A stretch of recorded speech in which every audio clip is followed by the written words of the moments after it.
This is ABC 7 News at 5. Our other top story today, the unrest in Egypt. A Chicago activist is among those who are in the Middle East and in the middle of those protests. Egyptian President Hosni Mubarak says he has asked his cabinet to resign, but he calls anti-government protests part of a plot to destroy the legitimacy of his regime.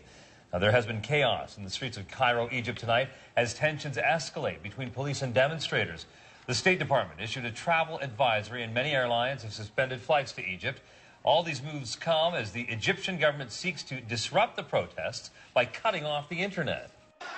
Authorities sent simple instructions to Egypt's 4 main internet providers that effectively shut down cyberspace across the country earlier today in a bid to prevent protesters from organizing, a phenomenon that has driven people to the streets and disrupted the 30-year regime of Egyptian President Hosni Mubarak.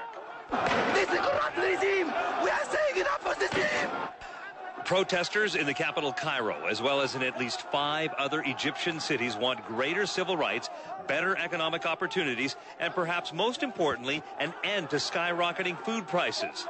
A Chicagoan is in the thick of the protest. Ahmed Rehab is the executive director of the Council of American-Islamic Relations in Chicago. And he says Egyptians are demanding change after generations of stagnation. While Mubarak's authoritarian regime has its enemies, it has long been an ally of the United States in this volatile region of the Mideast. The White House says it has reminded Mubarak of the need to move with the times.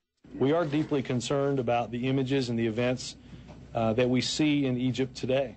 And Illinois Senator Mark Kirk thinks it will be the challenge of American foreign policy to help maintain balance. The new middle class of Egypt is a group of people that will have long memories formed by this week, and they should know that the United States stands with them.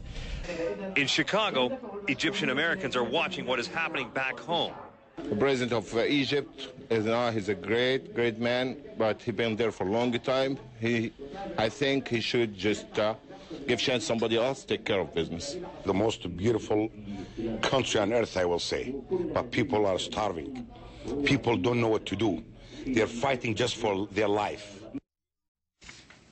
And Egypt's president says that he will press ahead with social, economic, and political reforms. Now for a look at